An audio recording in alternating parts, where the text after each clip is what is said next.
Thank you, and Graham, thank you for highlighting to everybody just how important it is to think about the security of your own business and all the information that you're looking after.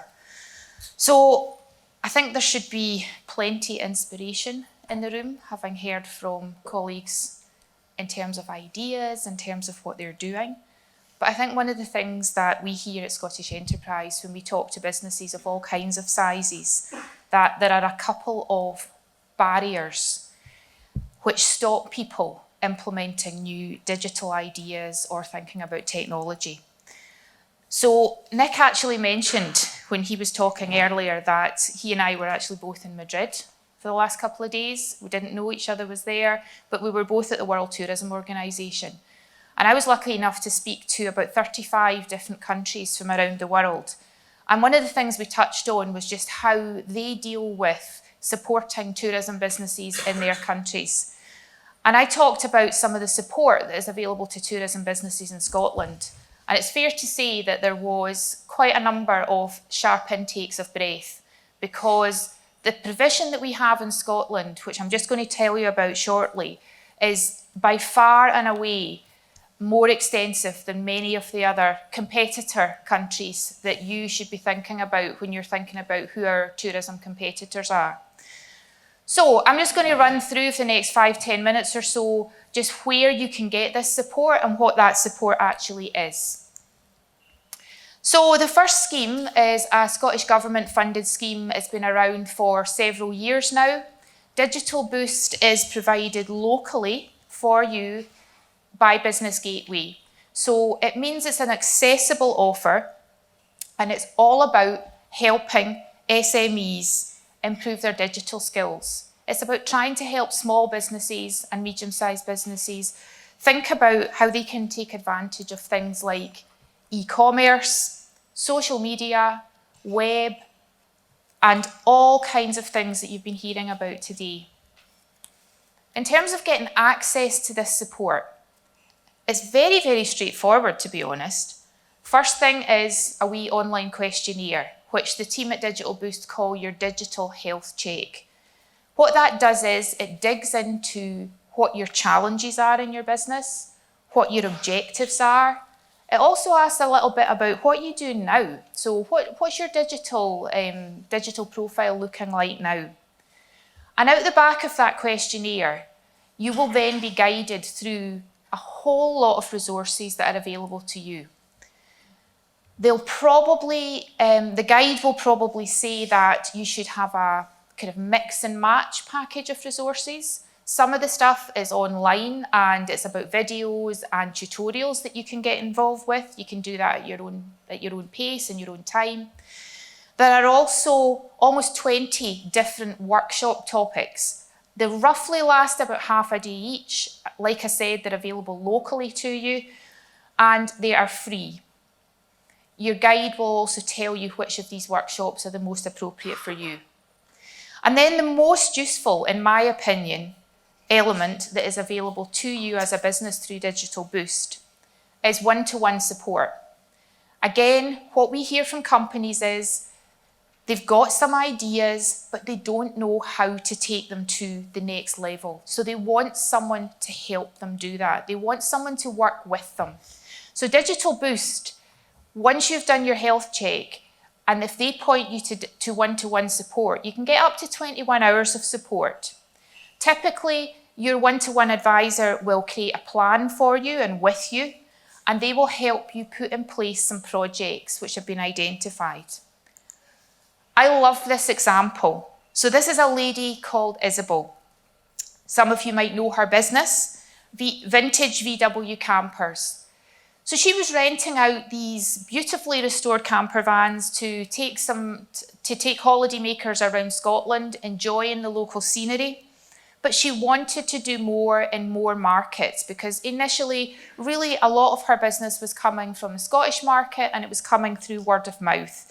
But she wanted to expand and she knew that she wanted to do international sales. So she went through the process that I've just outlined. One of the things that she was pointed to was a workshop to think about how she starts a Facebook business page. And after being on the workshop, she was able to actually do that herself. She created her own Facebook business page and she turned it into an e-commerce page for her company. Almost instantly, she was starting to take bookings from Europe, from the US and beyond. She worked with a one-to-one advisor, so she took advantage of that 21 hours of support, and she ended up with a 60-page report giving her tips, tools, ideas, and lots of new direction for her business. So that's just an example from a business which is a one-person business, could be like yours, and this takes you on the journey that Isabel has been on. Now, we heard just recently there from Graham about Cyber Essentials. All of us who are working in tourism are working with clients' data, we're working with financial information. We also have lots of other information and data in our businesses which belongs to our staff. And it's the information we need to make sure that our businesses run all the time and in a safe way. As Graham mentioned, there is a scheme which is funded by Scottish Government which has been put in place to help businesses like yours undertake the Cyber Essentials training scheme. Scottish Government knew that this was an area which quite often just paralysed people with fear because they didn't know where to start, they didn't know how to start, and they didn't know how expensive it was going to be to actually undertake Cyber Essentials. So from the number of people who've gone through the scheme so far, typically most companies of a normal SME size will spend about £850 going through the scheme. The government have got up to £1,000 per business available to help you do that. If you get the certification, as Graham said, you're 80% protected from most of the threats, the common or typical threats. How to get the application process underway, because I think a lot of you will leave here today and think, you know, we need to go back into the business and investigate this. So there's two ways to do it. You go onto Scottish Enterprise's website, or you can phone our help desk. So even if if you're really anti-tech and you want to speak to a human, do it like that. On the phone or online, you complete a straightforward application form. That will then trigger the list that Graham showed you of approved suppliers to be sent out to you. And it's the usual. When you're going to take on a new supplier, we would advise that you look at probably 3 or 4 suppliers in your local area, speak to them, ask them to give you a quote. Once you've got a quote that you're happy with, you return that quote and your paperwork to Scottish Enterprise. We'll just check that everything is in order, give you the go-ahead, and then you work with the company to do the Cyber Essentials work for you. Typically takes 2 to 3 months from end to end. Once you're happy that has been completed and you're given your certification, you pay the supplier. Let Scottish Enterprise know that you've now completed that and you've paid the supplier, and we will then reimburse you. So like I say, the majority of businesses find that they actually don't have to pay anything. Digital Development Loan is another opportunity to start finding a way to pay for perhaps some of the slightly more costly ideas that you want to implement in your business. So the loan is as a Scottish Government scheme again, and it's all about helping all kinds of businesses, including tourism businesses, improve their productivity. The loan is thinking about things like digital capabilities, digital capacity, and digital skills within businesses. Like I said at the beginning, quite often we hear from businesses that they want to do things, but they haven't got the finance available right there and then to enable them to push forward with them. So I think for me, some of the interesting things about this loan are it's completely interest-free. Over 5 years, you can repay over 5 years, and if you decide at some point that you can repay early, there's no extra fees for early repayment. The money that you can borrow from the loan ranges between £5,000 and £100,000. So think about that. That could be quite a nice, substantial project. If you've heard something today which you think, that this is something that I've thought about as part of my digital strategy, but I've not been able to figure out at the moment how I can do that, think about the digital development loan. And the team are here today to talk to you about that. So we wanted to just think about a couple of ideas for tourism in terms of what you might want to do with a digital development loan. So we heard a lot earlier on about how we communicate our business or our area. So things like drone filming, that's relatively new and it can be slightly out of the budget of some businesses. If you wanted to do some drone filming, a digital development loan could pay for that and allow you to spread the cost. E-commerce. Typically, to do e-commerce properly, you should be looking to put in place a robust scheme and a scheme which has been developed for you with people who really know what they're doing. So again, that's something that you could do with a digital development loan. I'm really keen on the idea of businesses in the tourism sector thinking more about how they're going to internationalise. How are they going to be very, very effective in communicating with new kinds of customers and new kinds of markets? So do you want to translate some or all of your website or any of your other digital material? You could use a digital development loan for that. And perhaps if you think about the behind the scenes stuff, do you want to start thinking about how to make your back office systems more efficient? Again, digital development loan could help you there. So just in terms of your criteria for eligibility, you've got to be a Scottish company, you've got to be trading for a minimum of 6 months. And then just think about, again, going back to capacity, skills, capability. It could be about your teams. It could be about sending 1 or 2 of the folk who've really shown an interest onto a programme like Code Clan, for example. So this is how you begin to be able to pay for that. Just a couple of extra ideas. If maybe after you've worked with the Digital Boost team, and what they've identified is that you actually need some tech skills into your company. ePlacement Scotland is a scheme from Edinburgh Napier, Scotland IS, which is the tech industry body, and the Scottish Funding Council, which is a bit of the government.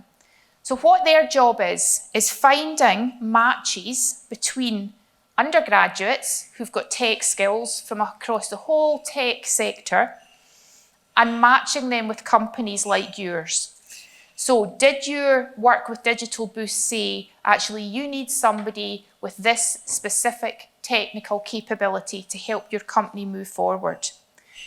What ePlacement Scotland will help you do is put together your advert, help match you with the right person from the right undergraduate scheme right across Scotland, and then bring them into your business to work with you for between 3 and 12 months. You have got to agree to pay at least the minimum wage, which I know you all obviously would do. And then really it's about kicking the project off and moving it forward. These are some of the companies across Scotland that are using the ePlacement scheme. So from Skyscanner, who you would have thought would have access to oodles of software engineers, but they recognised that through this scheme, they could actually get access to some of the brightest, best new talent that's coming out of university in Scotland. Through to smaller companies who are doing things like web design or digital marketing. That kind of thing can all be supported through ePlacement Scotland. I've already covered the kinds of things that the scheme can actually help you with, but just to reiterate, it can be to do with digital marketing, it can be to do with the back end of your website just as much as the front. And again, the team from ePlacement Scotland are here today. A Adopt an intern. I didn't know much about this organisation before Kim asked me to speak today, but I think this is a really, really interesting one. Have you thought about having an intern in your company? What this organisation does is they think about specific projects that you've got and you've got a fixed deadline for. And they actually work with graduates and folk returning into employment to help slot them into opportunities with companies. One of the examples that they gave us was, do you know that there's a maternity leave post coming up in your business? And perhaps that would be a fixed term that you were looking for someone to come and fill who's got tech skills. They could help you with that, as long as the post costs up to £35,000. They've placed 1,500 people through this scheme into 1,000 companies in Scotland. And we've got a couple of folk here today who've actually used the scheme. So Andy from Absolute Escapes, are you here? He's not here. Here we go. So Absolute Escapes, the two ladies here, hopefully will be able to tell you a little bit about their experience of being involved with this scheme. I think really Andy's quote up there says it all. He's an advocate. He said that he's going to continue to use the scheme to actually recruit more people into his business. So there's a number of different routes for you. Kind of 95% roles that people have advertised are being filled. That's a pretty good success rate. It can be about any company, any size. Really the only thing is a tech project. And before I wrap up, I just wanted to give a wee shout out. We've talked quite a lot about data and artificial intelligence today. How might you guys get involved in a non-threatening environment in a really interesting way to find out a wee bit more about what's going on the ground in Scotland?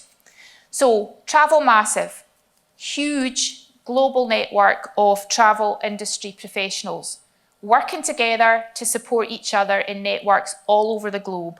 Edinburgh's Travel Massive chapter was Scotland's first to be set up and is very, very active. They recognise the importance of digital technology, data, and getting more people able to understand and talk about this stuff without being threatened, like I said. They've got an event coming up on the 31st of October. They're working with Josh, who is here in the room, and the Travel Massive team are Leslie, Katie and Susan. Again, they're all here today, and they will be able to tell you a little bit more. But it gives you an opportunity to find out what is going on. Scotland's about to publish a new tourism strategy. What's going on around that strategy in terms of technology and data? Edinburgh is also about to publish its new tourism strategy. These guys will be able to talk to you about some of the key things that are happening within these strategies and how it's going to be useful to your business and how you can get involved. And my last slide is really just about the support that ETAG has for all of your companies. Those of you that have been here before are probably very, very well versed in the support that ETAG provides. Whether it's workshops, whether it's big events like this, or whether it's just a chance to network with people who are dealing with the same challenges and problems as you, I would really encourage you to get involved with what ETAG does. Sign up, you'll get mailings from them on a regular basis, and these workshops are part of what I was talking about right at the very beginning. They're part of the support network that is available here for you in Scotland. In virtually all cases, it's available free of charge. If we're going to compete against other places globally, against other tourism companies globally, we need to take advantage when this stuff is free so that we can move our sector forward and make sure that we continue to stand out across the world as a leading tourism nation. Thank you.